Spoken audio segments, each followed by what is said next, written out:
Now, here's the great thing about America. Bill O'Reilly and I can have fundamental disagreements on things, and we do. We have different look at things, we have a different approach on things, and a very different viewpoint on certain things. But we are friends, we get along, because we both know that what we both want in the end is a strong America and a country that can come together again on some basic principles. So, as I say this now, I bring on the Antichrist himself, Bill O'Reilly. Hello, Bill. How are you? I'm weeping. Yeah. I'm weeping after that introduction. Well, I'm sitting here in my short pants, and I'm weeping. Yeah. You. I have to correct you, though, one thing. Yeah. Killing England will be released to the marketplace on September 19th. Of course, I sent you an advance copy. But you can pre-order on Amazon and BillO'Reilly.com. That's really good. And I was lucky, and I'm glad you referenced your George Washington book as well. So I have that in my house. I'm going to reread it now. I had read it a long time ago. But I was lucky because this whole statue thing, which is much bigger than statues. Yes. Much bigger than statues. Yes. And I hope we're going to talk about that today. Yes. That ties in with Killing England because you are going to know exactly who George Washington, Thomas Jefferson, Benjamin Franklin were as men, and how they conducted themselves throughout their lives. And then you can determine whether statues of them should be pulled down, all right? Because they are coming for Washington and Jefferson. I know they are. Here in New York City, as you know, Christopher Columbus. Peter Stuyvesant is the latest. They're running wild, they the far left, and I mean wild. So there we go. There's my opening remarks. All right, so Bill, so let's start here on the statues, because you're exactly right. This is not about oppression and pain that these statues are calling. If you want to have a real discussion about the Confederacy and what that was really all about, and whether Bedford, what's his name, Nathan Bedford Forrest is a guy that we should have a statue on, we can have that discussion. The answer is no, but we should have that discussion on who this guy was and who others were. Absolutely. But this is really about taking and tearing down the entire American story and discrediting the entire American story. It's even more than that. This is about naked power. Naked power.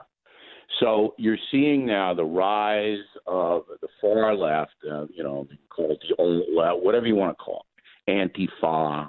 You're seeing them rise up because the media will not challenge anything they do.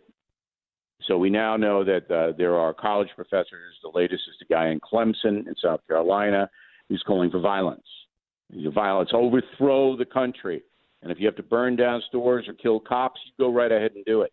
Why is that man still working? Why is he still working at Clemson University?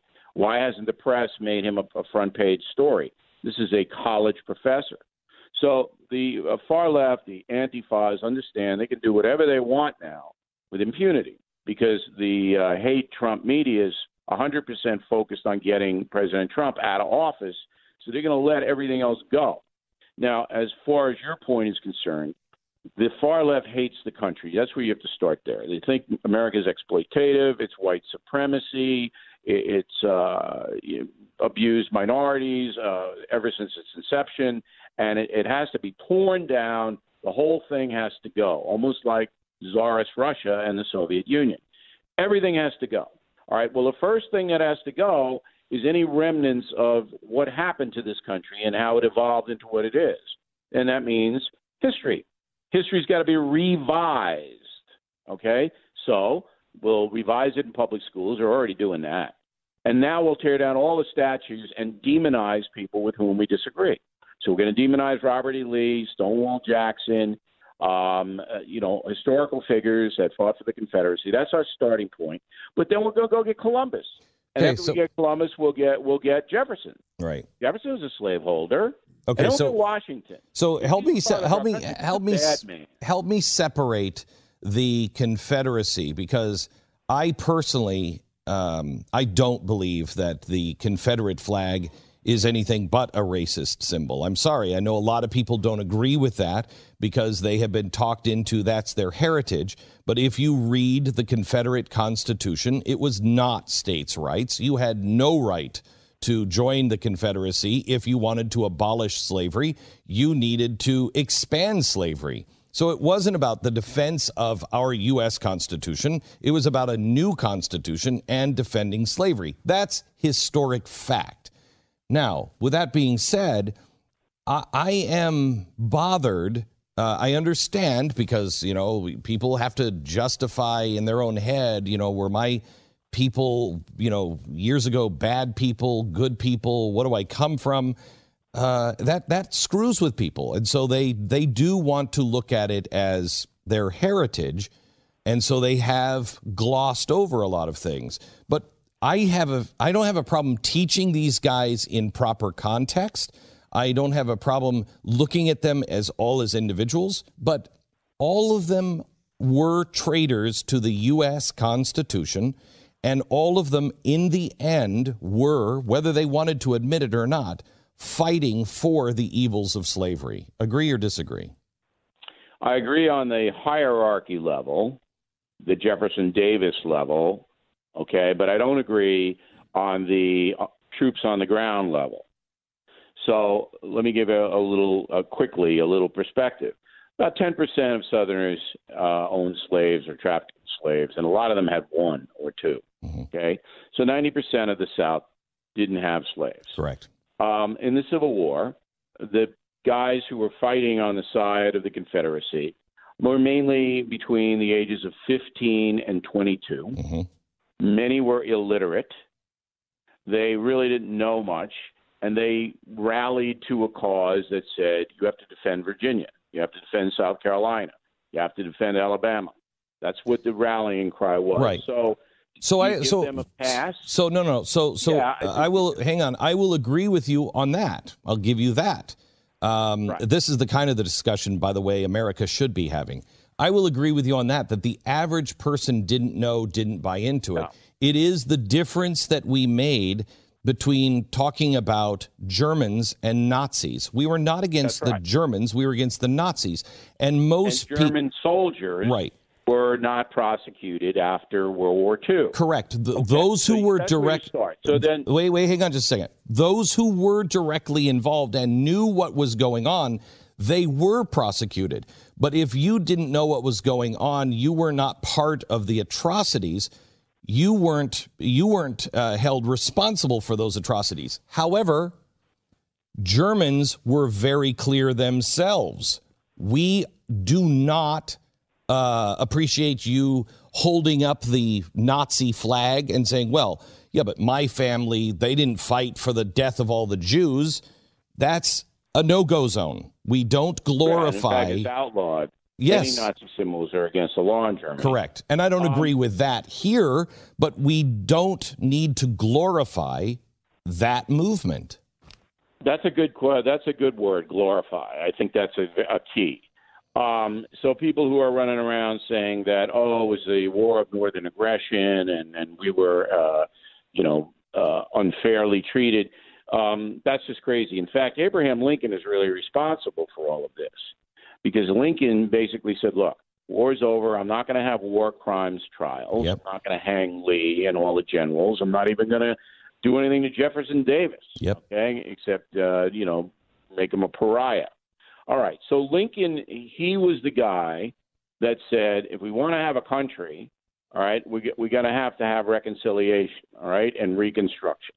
Now, he was assassinated by Booth. He was a fanatical Confederate. And then Johnson came in and didn't know what he was doing, and the whole thing deteriorated for decades into strife. However, right now, what we have to deal with is that the South and Texas and parts of the Midwest are not bad people. Their descendants aren't bad people. Correct. They shouldn't be demonized. Correct. Lee conducted himself after the war in a very, very honorable way. He's a West Point graduate. People should know about Robert E. Lee. His statue doesn't offend anybody. However, the statue of Nathan Bedford Forrest in New Orleans does. He's the start.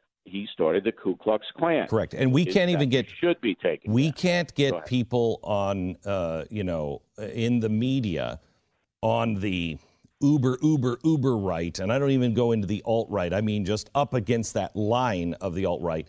They're still holding up William Bedford Forrest, or what's Nathan Bedford? I don't remember. Nathan Bedford Forrest. They won't even admit that he was the key that unlocked the door to the Klan, that he was skinning people alive. He's very different. Why are you even talking about fringe groups? See, here's the difference between the alt-right and the Antifas. All right, the media, all right, has demonized anybody, not only far-right people but conservative people. I mean, the mantra last week was, if you voted for Trump, you're a racist. Okay, so the media's already done that. On the left, you can be Joseph Stalin's first cousin, correct, and be calling for overthrow of this government, and the media's not gonna do anything to you. Now, American people, they don't want extremism in any way, shape, or form. They reject both groups. Yep. All right, and then both groups' numbers are very, very low. I said on the BillO'Reilly.com podcast, I've been in this business 42 years. Beck's been in it about 65. I've been in every city, every country. I've never met a white supremacist other than covering that kind of stuff. Yes. But never. Yes. Never. I don't know any. Nobody. I've never seen any. Yes. So where are they if they're taking over the world? I mean, it's just insane. Okay, back with Bill O'Reilly from BillO'Reilly.com. You can hear his take on the news every day on his No Spin News podcast. He's doing some really exciting things, and I do want to talk to him about Killing England, which comes out in a couple of weeks, and I've read only a few chapters, kind of skipping around, and it's really, really well written. Bill O'Reilly, Killing England, and his podcast at BillO'Reilly.com. More in a second.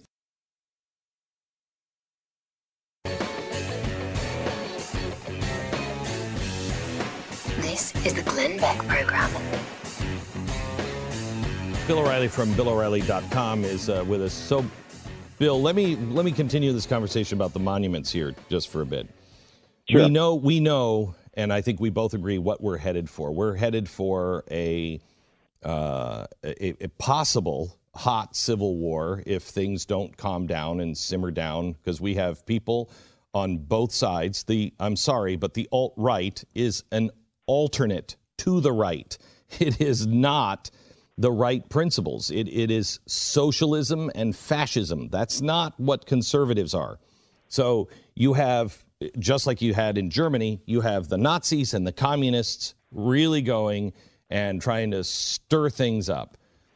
Every time, and Lincoln was a great example of this, every time we have entered those periods, the way to survive is to have a third force step forward, and that is one that speaks right directly to the people who, like you said, don't want anything to do with either one of those sides and can speak calm, peace, and understanding. That's right. How do we get there in this situation that we're in right now, where, quite honestly, and I know you and I disagree on this, both sides kind of suck at that? And I don't mean the Nazis and the Antifa. I mean the parties. They both suck. Yeah. And the media is playing its role on both sides. Right. It's very hard for, I would say 80% of Americans are persuadable. See, that's a key word, persuadable. If you're not persuadable, if you're just a fanatic, and no matter how many facts you present, you're going to reject everything. Yes. All right, so that's 20% of the American public. 80% are persuadable, and in varying degrees. Some are very open-minded, some are independent, some are locked into whatever. So you basically then have those people having to make a decision. What kind of country do you want? Mm-hmm. Now, it's important that they know, and a lot of them don't, because the news agencies are so irresponsible, what's happening. And what's happening is a concerted effort to rewrite the history of this country. Mm-hmm. That George Washington was a bad man, okay, because he was a slaveholder and he was a brutal guy, and he did this and he did that. And the same thing with Thomas Jefferson, and the same thing with Benjamin Franklin. We got to get rid of them. All right, so we don't hold them up anymore. Now, if you bring in Martin Luther King and John F. Kennedy, both flawed men who did extraordinarily good things, All right, then the left don't want to hear about that. No way. But getting back to Washington and Jefferson, so the population who doesn't want their country run down and changed dramatically has to learn about the men. And that's why I wrote Killing England. I mean, we tell you in the most micro way what George Washington was really like as a person. Yeah. And the guy, I'll give you just one. He demanded that he be called His Excellency. Washington gave orders that he was to be addressed as His Excellency. And, you know, that's pretty haughty for a guy. But every time we give you something like that, we give you how brave the man was and what he unbelievably accomplished single-handedly.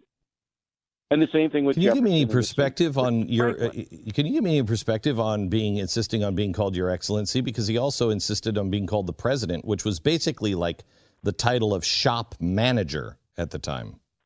Well, when he was a commander, when he was commanding the forces, and the Continental Congress gave him the authority, he knew right away that he had to be feared to keep the rebel army intact. Okay, so right? this is he okay. Had to be feared, right?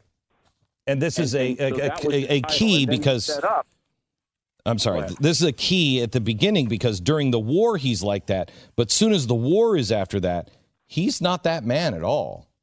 No, he changes into and back into a guy who really didn't like the trappings. He really didn't like the trappings of power. He really didn't like the ceremonial garbage. It wasn't him. But he knew that he had to be respected by the ragtag rebel army, which is a bunch of people from different states who really didn't get along. So he said, you're going to call me Your Excellency, because then that title of respect is going to be universal. And then I'm going to set up gallows in our camps, and anybody who runs away is going to get hung. I want to talk a little bit. He wasn't playing around. I want to talk a little bit about that. We're going to come back, and I want to talk about the gallows that he put, because there's a great chapter in your book where you talk about what is now Lower Manhattan, the gallows, and him sitting on the horse. Yeah. And it's a pretty intense scene, and you don't think of George Washington this way.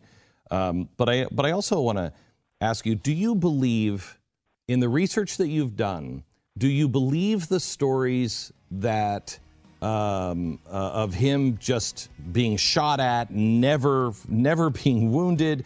He had this almost other world kind of image of the guy was absolutely invincible. In your research, when we come back, I'd like to hear, was that reality, or was that kind of like Call Me Your Excellency kind of built up to make him into an invincible man? The Glenn Beck Program. Mercury.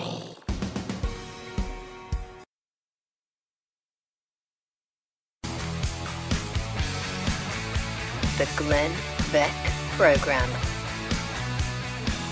So let's go to Bill O'Reilly from BillO'Reilly.com. He's got a new book out that is well worth your time. You'll find it on Amazon. It comes out in a couple of weeks, called Killing England, The Brutal Struggle for America's Independence. A book that it couldn't be timed better, as people are starting to come after Thomas Jefferson and George Washington and all of the monuments, everything that we hold dear. Now is the time to learn it, gang, or we're going to lose it. And personally, my view is we have to be a very unique and peculiar people in our approach. We have to be as unique as Martin Luther King or Gandhi was. Anger on both sides. If you get angry and you start to have arguments, no one's going to listen to you and no one's going to stand next to you. We have to find a very peaceful, logical way to be able to communicate with people. And a good way to start is planting this deep inside of your children and yourself. Bill O'Reilly, Killing England, is available in bookstores in a couple of weeks. Get it now on Amazon or BillO'Reilly.com. Okay, Bill. As you're doing your research on George Washington, I find miracle after miracle after miracle, and I believe all of them. He comes off the battlefield and he's got a hole in his hat. He's got 2 holes in his jacket. And the men begin to look at him as absolutely invincible. They look at him as this guy has been anointed from God to lead us because he's on the biggest horse and the white horse, and he's having horses shot out from underneath him, but he lives. Yeah. Do you believe those stories to be true? Yeah, they are true. We opened Killing England with the French and Indian War, Braddock's defeat, where Washington was a member of the Virginia militia and had 3 horses shot out from under him. And we tell you that that was a problem, not only because of the danger, but because Washington's hemorrhoids were so severe that he had to ride on a pillow. He had to put a pillow between himself and the saddle, or he couldn't get on the horse. But Washington was an amazingly brave man. And that was very, very important because in the beginning of the war, the rebel army was on the run. It was on the retreat. And it would have fallen apart if their leader had not been as strong as Washington. Washington was the last man to be evacuated from the Battle of Long Island, where the British won and drove the rebel army upstate New York, and they were chasing them. And then they thought, the King of England thought that was going to be the end of the war. Washington stayed on that beach, the last guy out. And so, yes, and ironically, the same thing is true with Robert E. Lee. The Confederacy would have lost a long time ago had he not been such a powerful presence on his horse, right about that, in killing Lincoln, Mars, Robert. And, obviously different causes and different times in history, but the strength of leadership is what I think Americans need to know about. And when you get back to the statue situation, there are going to come for Washington and Jefferson, and there's no doubt that the fanatical left is going to try to tear them down because they're responsible. Both of those men are directly responsible for the freedoms that we have today, and the hard left hates those freedoms. Right? They want the government to run everything. That's the battle. So I want Americans, and I think you do too. So we're kind of simpatico here to know about everything about. Yeah, I want to know Washington and Jefferson. I want to know everything. The bad and the good. I want to know. Right. So I want to know it all. In totality, you can debate it. In totality. Yeah. All right. So okay. Yeah, he shouldn't have had. You want to think? I do. I want to think I would have been John Quincy Adams against slavery from the jump. I want to think I would have been that guy. All right. But I don't know. It was a different time, and the mores were different. So I was having a conversation with somebody last night. And we were talking about this, and I said, and somebody said, well, people have a hard time understanding Thomas Jefferson because he compromised, yada, yada, yada. Okay, tell me what the argument is right now in Congress on both sides. They're saying you want to get something done, you've got to compromise. Tell me where we are on, I think one of the greatest evils of our day is Planned Parenthood. Tell me where we are on that. We're not burning everything down, and nobody thinks that's reasonable to do that. Some do. I don't. We need to continue to educate people. There's more slaves today in today's world. I just got back from Mexico City, where I did interviews with some people that I'm going to introduce the audience to in a couple of weeks that are just breathtaking. 2 years ago, one of them was a literal chain around the neck slave, a labor slave in Mexico in horrific conditions. She's now named one of the top 100 most powerful people in Mexico by Forbes magazine. And 2 years ago, she was a slave. Please stop talking to me about oppression when we don't really understand oppression today. 2, we say we would be these abolitionists, but there's more slavery happening today than ever before. And most people don't even want to look at it. They don't want to think it. Why, if you're not an abolitionist today for real slavery, what makes you think you would have been any different than the worst of our founders back then? Well, I mean, if you're going to get into the reality of today's world, then you can basically make the case that the biggest threat to the world is the Islamic Jihad. And we all know that ISIS and Al-Qaeda and the Taliban have slaves. Yep. They enslave people. Yep. All right. And we know that's happening. But once again, the worldwide outrage against that is muted, is it not? Yes, it is. Of course it is. You know, we don't hear the reportage. Yes, ISIS is bad and they're killing everybody, and the media has to report it, and the media has to demonize ISIS to some extent, but nothing like it should be. Yes. And so that you're right. I mean, Americans who are good people and who want the best for themselves, their families, and their country need to learn so they can fight back, and they can out debate other people, and they can know when they're being lied to on television and in the newspapers. That's really important. You've got to know when you're being lied to, because these dopey college students, they don't know. They walk into the classroom, and here's this crazy professor telling them all kinds of garbage that isn't true, and they don't know. They didn't have high school history courses that meant anything. So they're sitting there going, oh, I didn't know my country was so bad. I didn't know George Washington was this and that and the other thing. And there's this, radical leftists sitting up there. And are there any radical right people teaching in colleges? Anyone? Can I see a hand? Bueller? Anyone? You can't even get a job in a college if you're just a moderate conservative. I mean, it's so insane. Okay, Bill. So people need to now go outside the educational system, read books, listen to shows like yours and mine, to get some perspective on the coming social civil war in this country. Well, it's already here. It's not coming. It's already here. Bill O'Reilly, let me ask you. I was going to ask you about Afghanistan, but I would rather go here. Tell me the importance of this. And this, you're going to love this book from Bill. Chapter 6, New York City, New York, June 28, 1776, 11 a.m. Soon the noose will take another life. 20,000 New Yorkers are now aware that George Washington has Sergeant Thomas Hickey's death warrant. Much of Manhattan has come to watch the disgraced soldier hang by the neck until dead. Men, women, children, black and white, rich and poor. They've all traveled to Washington's military encampment in lower Manhattan. They came on foot, horseback, pushcart, by carriage, just to indulge in colonial America's favorite form of mass entertainment, public execution. On this warm Friday morning, some spectators even enjoy a picnic.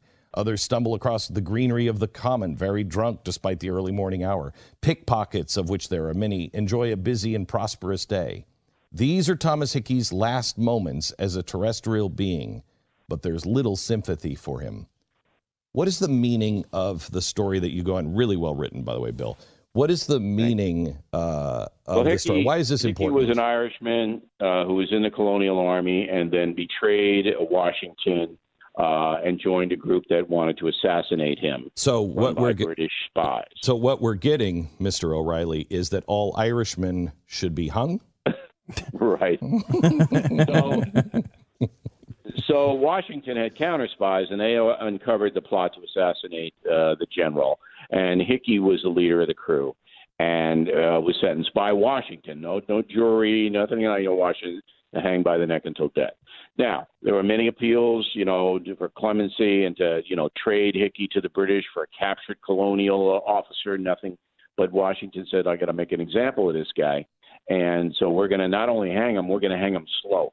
Okay, so the difference, you can hang somebody fast and they die when their neck snaps almost immediately. You can hang them slow and they're up there 5 minutes kicking. And that's what Washington ordered. And Washington himself came out and stood there while this happened. And the message was that traitors to the cause of independence are not going to be tolerated. That was the message. He had this optic, and everybody in the colonies, believe me, knew about it. And that was not just one isolated instance. If you abandon the battlefield, Washington would have you hung or shot, all right, on the spot. And that's why I say it's the brutal struggle for American independence. Right. This was not some kind of patty cake war.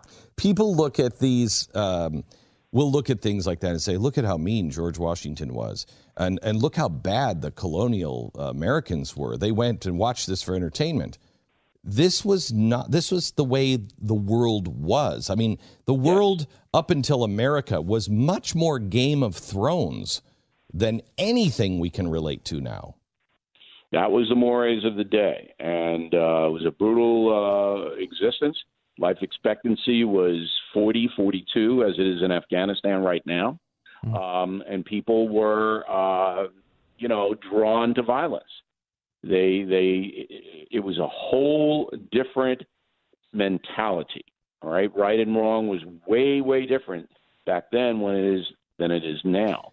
And this is what everybody has to understand. You can't be holding people accountable for what they did 300 years ago, 200 years ago in today's society. You can't be tearing down every part of American history and reshaping it in your image of today. Bill O'Reilly, the name of the book is Killing England, The Brutal Struggle for American Independence. Great book. Also, BillO'Reilly.com is where you can find Bill every day and his No Spin News. Bill O'Reilly, thanks for joining us. BillO'Reilly.com. We'll talk to you again next week.